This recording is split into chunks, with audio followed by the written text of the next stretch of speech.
নিরঙ্কুশ জয়ের পর বিকেলে গণমাধ্যমের মুখোমুখি হচ্ছেন বিএনপি চেয়ারম্যান তারেক রহমানকে প্রধান উপদেষ্টার অভিনন্দন। ফল শান্তিপূর্ণভাবে গ্রহণ করায় জামায়াত আমিরকেও ধন্যবাদ। 17 ফেব্রুয়ারির মধ্যে নবনির্বাচিত সংসদ সদস্যদের শপথ। সংবিধান সংস্কারে নোট অফ ডিসেন্টও বিবেচনায় রাখবে নতুন সংসদ, আশা সরকারের। 2008 সালের পর গ্রহণযোগ্য প্রতিযোগিতামূলক হয়েছে এবারের নির্বাচন। ইইউ পর্যবেক্ষক দলের প্রাথমিক প্রতিবেদন, কোনো অনিয়ম চোখে পড়েনি জানালো IRI। ঢাকার আসনগুলোতে একটি দলকে সুবিধা দেওয়ার অভিযোগ বিএনপির পরাজিত প্রার্থী আমিনুলের। অভিযোগ আমলে না নিলে আন্দোলনের হুঁশিয়ারি জামায়াত জোটের মামুনুলের।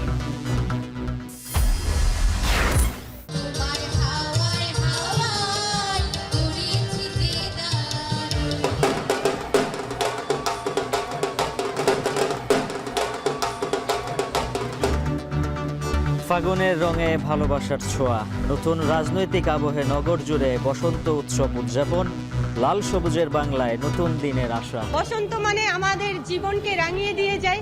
আজকে বসন্ত মানে ফুলের সমাহার। আমাদের জীবনে সব বাধা বিঘ্ন সমস্ত প্রতিবন্ধকতা দূর করে বসন্ত আজ আমাদের মাঝে।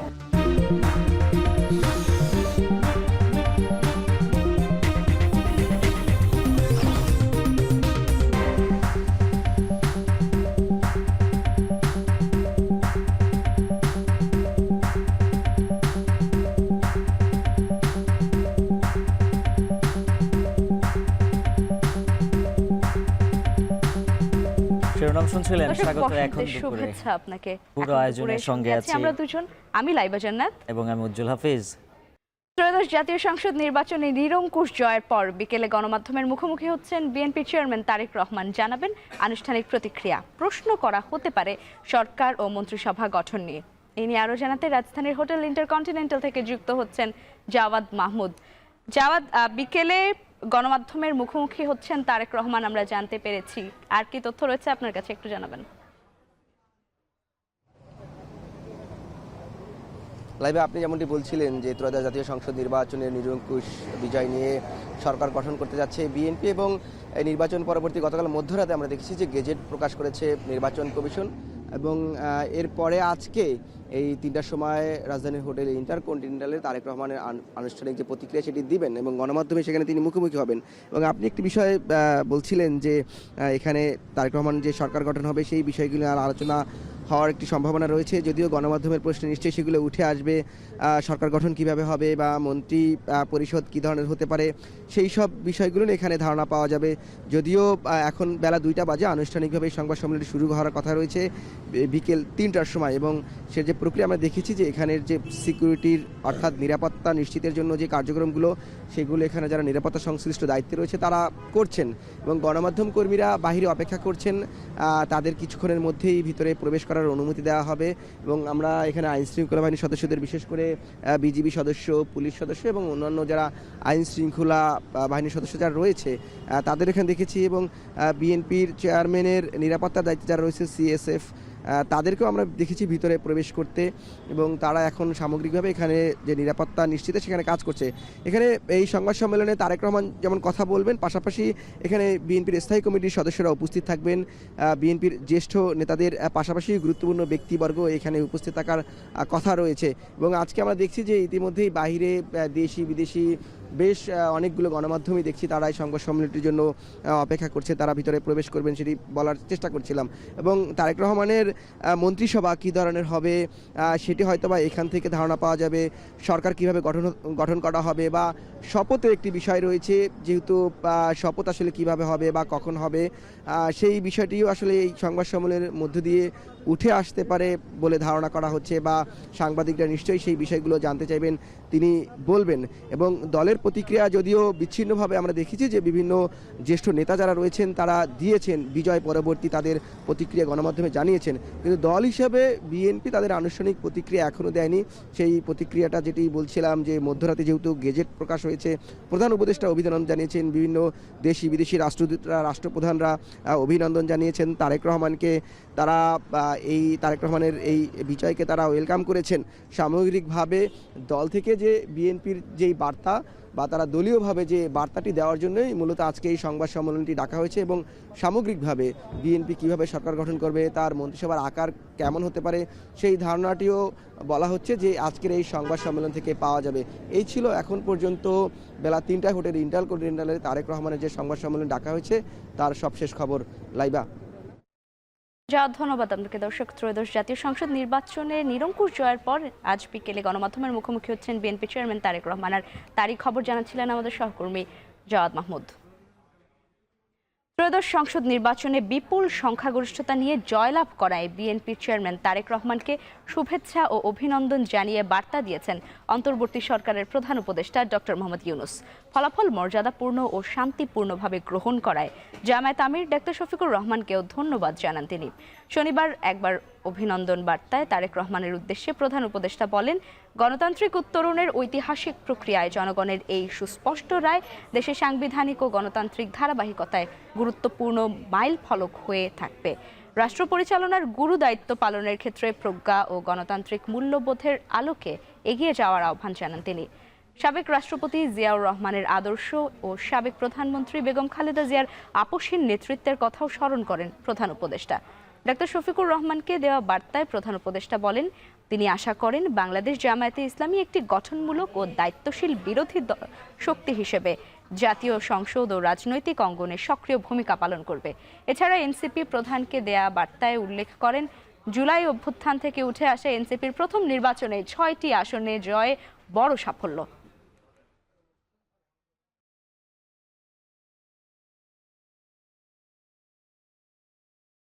আধুনিক বাংলাদেশের রাজনীতিতে বাংলাদেশ জামায়াতে ইসলামী শক্তিশালী বিরোধী দলে পরিণত হয়েছে বলে মন্তব্য করেছেন দলটির আমির ডাক্তার শফিকুর রহমান।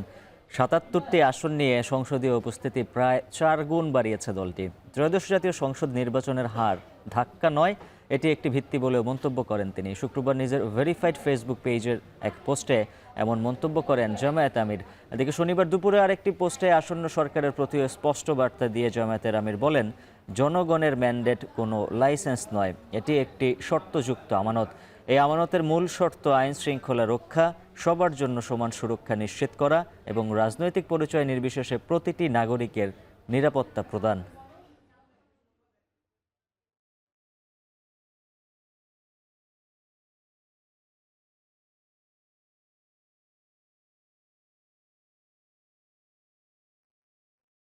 আগামী 17 ফেব্রুয়ারির মধ্যে নবনির্বাচিত সংসদ সদস্যদের শপথ সম্পন্ন হবে বলে জানিয়েছেন প্রধান উপদেষ্টা প্রেস সচিব শফিকুল আলম। শনিবার দুপুরে ফরেন সার্ভিস একাডেমির মিলনায়তনে এক ব্রিফিংয়ে তিনি এই কথা বলেন। প্রেস সচিব বলেন, বিজয়ীদের শপথ গ্রহণ অনুষ্ঠান দ্রুত সম্পন্ন করা হবে। শপথ কে পড়াবেন সেটি পরবর্তীতে জানানো হবে বলে জানান তিনি। আমরা খুব দ্রুত শপথ সম্পন্ন হবে, আর খুব দেরি হলেও এটা 16 বা 17 তারিখ, এর পরে যাবে না। শপথের জন্য প্রস্তুতির কাজ গতকাল থেকেই শুরু হয়েছে। আজকে আপনারা দেখেছেন যে গেজেট অলরেডি এমপিদের গেজেট প্রকাশ হয়েছে এবং বাকি কাজ খুব দ্রুত গতিতে চলছে। চিফ অ্যাডভাইজার কালকেও কাজ করেছেন, আজকেও চিফ অ্যাডভাইজার কাজ করছেন এবং পুরো টিম কাজ করছে, ক্যাবিনেট কাজ করছে স্মুথ ট্রানজিশনের জন্য। সচিবালয়ে নতুন মন্ত্রিপরিষদ গঠন নিয়ে কথা বলছেন মন্ত্রিপরিষদ সচিব ডক্টর শেখ আব্দুর রশিদ। সরাসরি চলে যাচ্ছে সেখানে। গ্রহণের পরে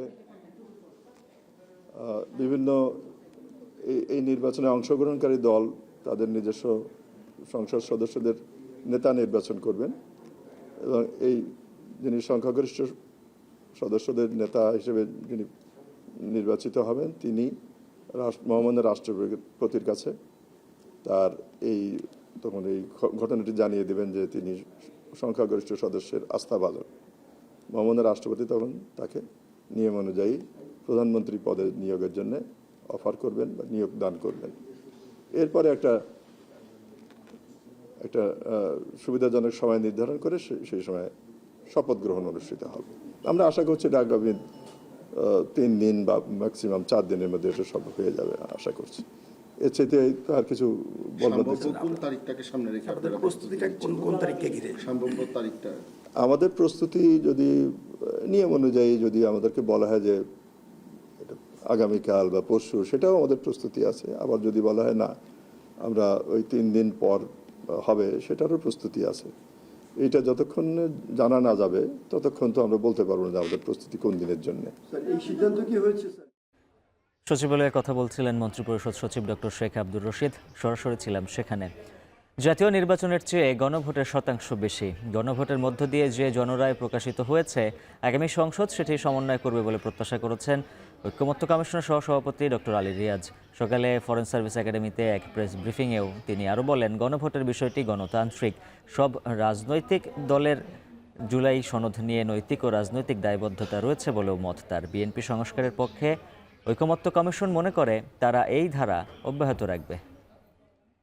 ক্ষমতাসীন দল এবং জাতীয় সংসদ ও সংবিধান সংস্কার পরিষদে প্রতিনিধিত্বকারী দলসমূহ এবং সংসদের বাইরেও যেসব রাজনৈতিক দল আছেন, তাদের সকলের প্রতি আহ্বান হচ্ছে আলাপ আলোচনার মাধ্যমে ঐক্যবদ্ধভাবে এই গণরায় বাস্তবায়ন নিশ্চিত করতে হবে।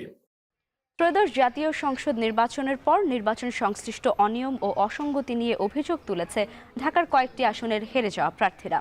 শনিবার সকালে রাজধানীর পল্লবীতে নিজ কার্যালয়ের সংবাদ সম্মেলনে ঢাকা 16 আসনে পুনরায় নির্বাচনের দাবি জানিয়েছেন বিএনপির পরাজিত প্রার্থী আমিনুল হক। অভিযোগ করেন, ইলেকশন ইঞ্জিনিয়ারিং করে এই আসনের ধানের শীষের প্রার্থীকে হারানো হয়েছে। অন্যদিকে ভোট গণনায় কারচুপির কথা জানিয়ে ইসিতে অভিযোগ করেছেন ঢাকা 13 আসনের জামায়াত জোটের প্রার্থী বাংলাদেশ খেলাফত মজলিসের আমির মামুনুল হক। বিস্তারিত দেখুন মেহরিন অ্যানির প্রতিবেদনে।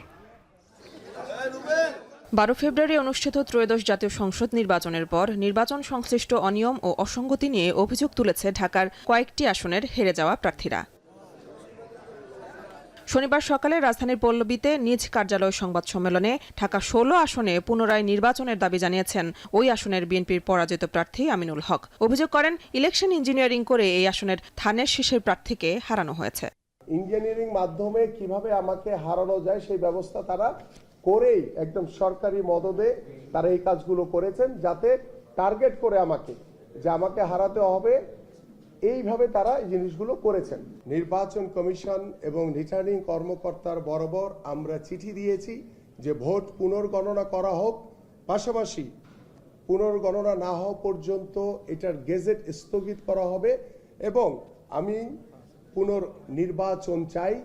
অন্যদিকে নির্বাচনের সময় ভোটের পরিবেশ স্বচ্ছ দেখানো হলেও ভোট গণনায় কারচুপির কথা জানিয়ে ইসিতে অভিযোগ করেছেন ঢাকা 13 আসনের জামায়াত জোটের প্রার্থী বাংলাদেশ খেলাফত মজলিসের আমির মামুনুল হক। তার অভিযোগ, ভোটের ব্যালটের প্রতীকগুলো পাশাপাশি হওয়ায় 4000-এর বেশি ভোট বাতিল হয়। অনেক কেন্দ্রে রেজাল্ট শিটে পোলিং এজেন্টের স্বাক্ষর নেওয়া হয়নি বলেও অভিযোগ তার। একটা প্রার্থীর ভোটের মধ্যেই সেখানে ওভাররাইটিং, সেখানে কেটে সংখ্যা একটা জায়গায় আরেকটা বসানো হয়েছে, একটার উপর দিয়ে আরেকটা সংখ্যা লেখা হয়েছে। এই সবগুলি ঘটনা একজন প্রার্থীর ক্ষেত্রেই ঘটেছে। অন্য প্রার্থীদের ভোটের সংখ্যার মধ্যে এই ধরনের কোনো সিটের মধ্যে নেই। এটা হলো দ্বিতীয় কনস্টেন্টে প্রমাণ হয় যে পরিকল্পিতভাবে ভোট গণনার শেষে একজন প্রার্থীর ভোট বেশি দেখানোর জন্য সেখানে পরবর্তীতে সেটাকে ওভাররাইটিং করে ওটাকে বৃদ্ধি করে দেখানো হয়েছে। এছাড়াও শেরপুর 1 আসনের ফলাফল স্থগিত করে পুনর্নির্বাচনের দাবিতে নির্বাচন কমিশনে আবেদন করেছেন বিএনপির প্রার্থী doctor সালসিলা Jebrin Priyanka.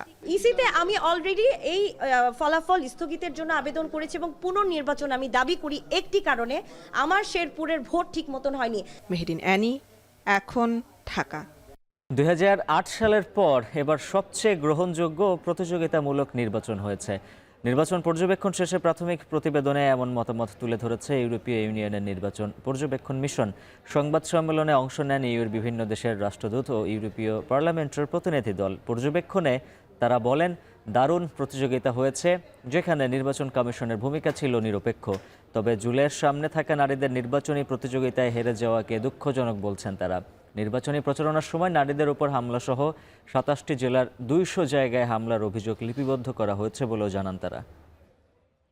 For the first time since 2008, elections were genuinely competitive, conducted under a renewed legal framework that largely accords with international standards and with fundamental freedoms broadly respected. I received reports at least 56 campaign-related incidents involving physical violence, resulting in at least 200 casualties in 27 districts.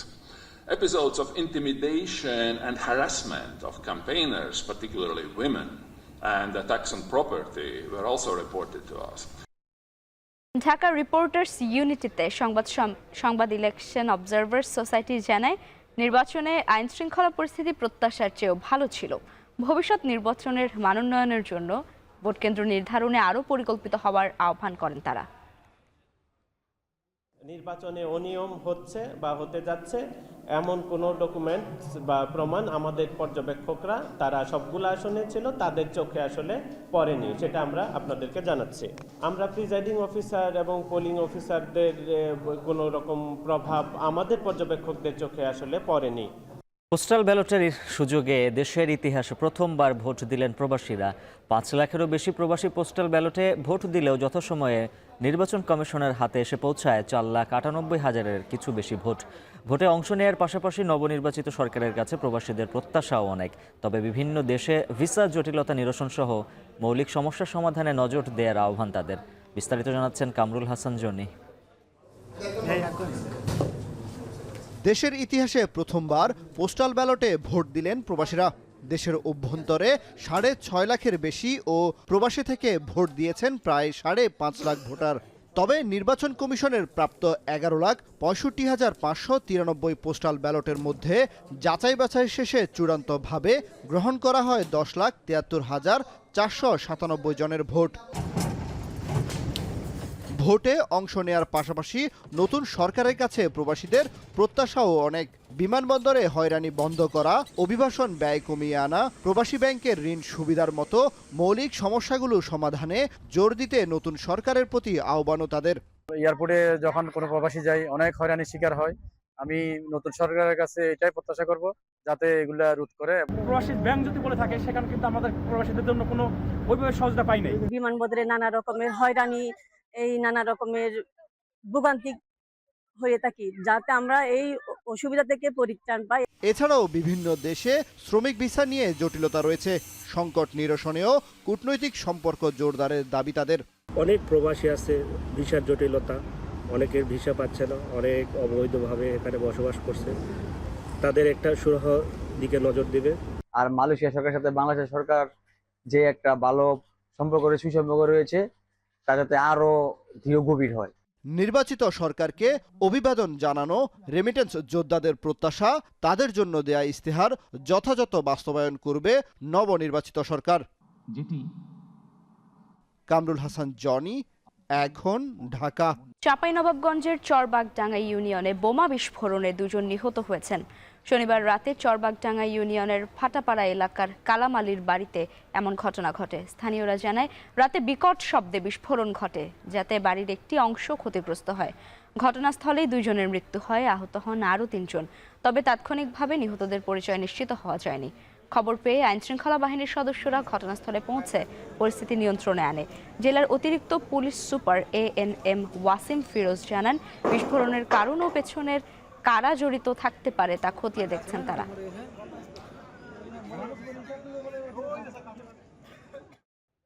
প্রকৃতিতে আজ নবপ্রাণের স্পন্দন, আর নগরীতে এই আগমনী বাসন্তরাঙা বসন্তের যেই বাসন্তী উৎসব, সেটার শুরুটা হয় কিন্তু সুরে সুরে। আর উজ্জ্বল, আমরা প্রতি বছরই তো বসন্ত উৎসব পালন করে থাকি, এবারও তার ব্যতিক্রম নয়। তবে একটু ব্যতিক্রম রয়েছে। প্রতি বছর আমরা যেমন দেখি যে চারুকলার বকুলতলাতে আয়োজনটি করা হয়, তবে এবার আয়োজন করা হয়েছে আগারগাঁওয়ের মুক্তিযুদ্ধ জাদুঘরের যে খোলা উদ্যানটি রয়েছে সেই জায়গাটাতে।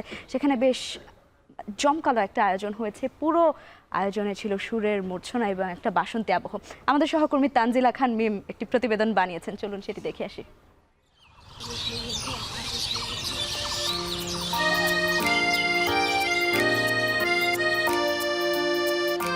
ফুল ফুটুক আর না ফুটুক, আজ বসন্ত। কিন্তু না, সড়কের দুধারে আজ ফুল ফুটেছে। নগরে কোকিলের ডাক না শোনা গেলেও নগরবাসীর হৃদয়ে বেজেছে কুহু কুহু সুর। শীতের শুষ্কতা কাটিয়ে প্রকৃতি সেজেছে ফাগুনের রঙে, ভালোবাসার চাদরে। বসন্তকে বরণ আর বিশ্ব ভালোবাসা দিবস উদযাপনে নগরবাসী বরাবরের মতোই মিলিত হয়েছে প্রাণের টানে।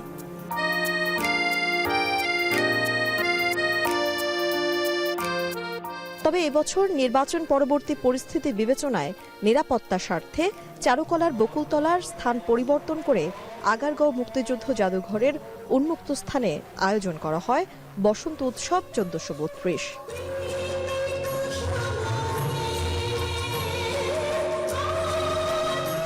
সকালে সমবেত যন্ত্র ও কণ্ঠসঙ্গীত বেঙ্গল পরম্পরা সঙ্গীতালয়ের পরিবেশনার মধ্য দিয়ে সূচনা হয় উৎসবের। সুরের মূর্ছনা, কথামালায় বসন্ত আবাহন আর ফাগুনের হৃদয় দোলানো গানের সঙ্গে এক একটি নৃত্য পরিবেশনা।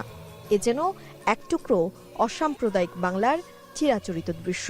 দেখেন, ইলেকশনের একটা আমেজ ছিল, এরপর আবার আমরা নতুন করে একটা সরকার পাচ্ছি, তারপরে পাচ্ছি আবার এই যে বসন্ত উৎসব, এটা আবার বাঙালির মনের মধ্যে একটা দোলা দিয়ে গেল।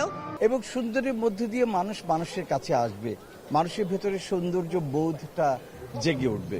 বসন্ত মানে আমাদের জীবনকে রাঙিয়ে দিয়ে যায়। আজকে বসন্ত মানে ফুলের সমাহার, আর জীবনকে রাঙালে তো আমরা এমনি ভালো থাকবো। আমরা একটা সমৃদ্ধশালী সুন্দর দেশ চাই, এটাই সবসময় প্রত্যাশা। বছর ঘুরে ঋতুরাজ বসন্তের আগমনই কাটিয়ে তুলবে সকল জরাজীর্ণতা। বাংলাদেশের নতুন নীতি নির্ধারকদের কাছে এই তো কামনা। আমাদের বাঙালির জীবনে সবসময় সব বাধা বিঘ্ন পেরিয়ে ফুলের সমারোহ, রঙের সমারোহ, প্রাণের সমারোহ, সেই সমারোহ বাঙালি আনতেই জানে। আমাদের মঞ্চেও নতুন একটি সূর্যোদয়ের ভোর হচ্ছে, নতুন বসন্তের ভোর, নতুন সূর্যোদয়ের ভোর। আমরা চাই এই সরকার যেন সংস্কৃতি বান্ধব সরকার হয়। মঞ্চে উকি দেয়া সোনাঝরা আলোতে পহেলা ফাল্গুনের বন্দনায় মুখরিত প্রাণের প্রার্থনা, বসন্তের রঙে এভাবেই রঙিন থাকুক প্রিয় লাল সবুজ। ফাল্গুনের প্রথম দিনে উদিত এই সূর্য যেন বাঙালির কাছে বহুল প্রতীক্ষিত।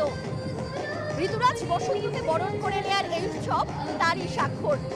অতীতে উৎসব বাধাগ্রস্ত হওয়ার সকল দুঃসহ স্মৃতি ভুলে গিয়ে 12 মাসে 13 পার্বণের এই বাংলাদেশে যেন জাতি, ধর্ম, বর্ণ সকল বিভেদ দূর হয়ে বাঙালি জাতি একই সুন্দর মালায় গেথে পুরো উৎসব পার্বণে অংশ নিতে পারে, সেই প্রত্যাশায় আজ এখানে উপস্থিত সবার মনে। তানজিলা খান, এখন ঢাকা। আর এই ছিল এখন দুপুরে। এখন টেলিভিশন ওয়েবসাইটে দেখতে ভিজিট করুন এখন.tv। ফেসবুকে দেখুন facebook.com/tv.এখন, আর সরাসরি ইউটিউবে দেখুন youtube.com/c/echontv।